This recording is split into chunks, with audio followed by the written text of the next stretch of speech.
E. Jones, you watching from the bottom to the top hoops. We're here with Dylan Wusu, the St. John's commit. Yes, sir. How you feeling about that, man? I feel great. I'm very blessed. Okay, so let me ask you this, man.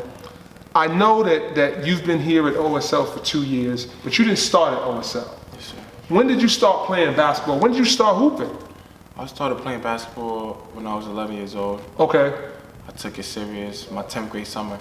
Okay, so it was kind of late for you, a late start. Where were you at school at around that time? I was at Sacred Heart. Okay, so now you're playing at Sacred Heart. Who are you playing AAU with at that time?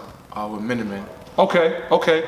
So people don't realize, man, when you talk about a player and a story, do you realize when you first came to OSL, I was there at the first workout. Yes, sir. You remember that? Yes, sir. Okay, so now you at the workout, trying to figure out you and I believe Sarah Carter was there, right? Yeah. And then you go from that point to where you are now, committing to St. John's, right? Yes, sir. Do you feel like you had that in you the whole time, or do you feel like coming here kind of helped you with the confidence and the ability to believe you could be there? I had it in me. But Okay. coming here and being here, they brought it out of me. What do you think it was about being here? What is it about the OSL magic that people don't know that you could share with the people? Every game you have is players and kids coming at you, and this school's a target. Okay. Coaches on your back, players on you to work hard every day. So it's like you have no choice but to be the best version of yourself every time. So you feel like it's like a war in practice? Yes, sir. War in the game? Yes, sir. So I'm assuming everybody can't deal with that.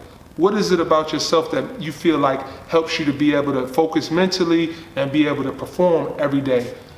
I'm a fighter. I like to compete. Okay. And yeah. Okay, so now, fast forward, man. You have a really, really big summer, right? You're playing on the EYBL circuit. You have the opportunity to play with some of your teammates that you're familiar with. And then you start to pick up the traction.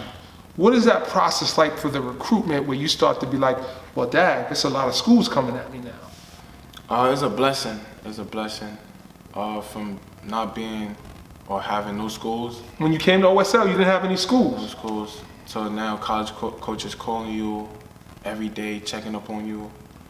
Was it overwhelming at all? I kind of looked at it as a blessing. Okay. Yeah. Just happy about it? Happy about it. You just gotta make the right decision. Why St. John's though? They welcome me with open arms. I feel like a family.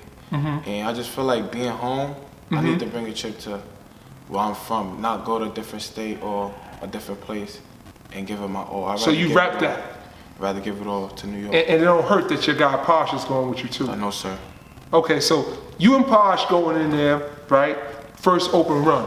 Y'all gotta be on the same team or y'all playing against each other? What that look like? It really don't matter. I just know he's gonna come out hard and play hard. Right. And be the Posh and the player that he is. Okay, So I'm gonna have to and you gonna do what you do? do what I do. And then eventually, hopefully y'all end up on the court together. Yes, sir. And y'all just have a repeat OSL reunion. Yes, sir. And then just take it to a bigger stage. Now look, what's gonna happen when it's St. John's against Nova? Madison Square Garden, 19,000 people in the stands. Nerves, or you ready to get to it? It depends. It depends. I pretty much no nerves at all because I'll put That's the work. tough, man. 19,000? If you put the work in, I feel like you're ready for anything. And when you're ready for anything, the crowd or anybody else don't really matter. See, that's that OSL in you. Because you know the work that you put in is going to pay off. Right. So what motivates you to continue to keep working and want to get better? I'm not done. This is not the end of it. What does the end look like? I have a bigger goal, and that's to get to the league. You trying to make it to the NBA? Yes, sir. Okay. Green room. Lottery status. Whatever God has planned for me. Now you're gonna stay humble. Yeah. I get it. But at the end of the day, man, this is what you gotta understand. It's okay, right? If you got a goal and you got a dream, go after it. Hold on to it and speak it into existence if that's what you want. Sure. You know what I mean? The humility comes because that's who you are. So I'm gonna ask you a couple of questions. We're gonna have a little fun. Last seconds on the clock, 5 seconds left, right? You got one person to pass the ball to. Who you giving it to?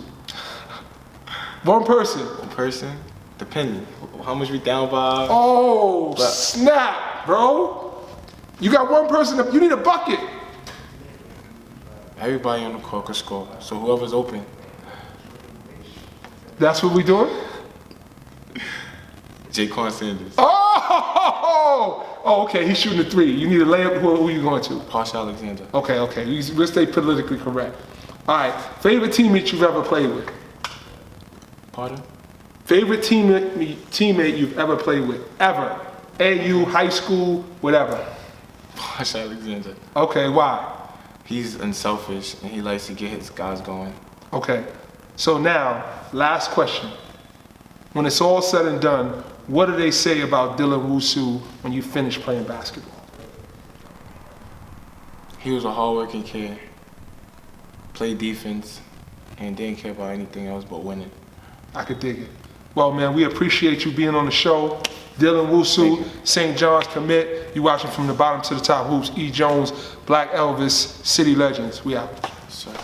My name is Dylan Wusu, and you're watching from the bottom to the top.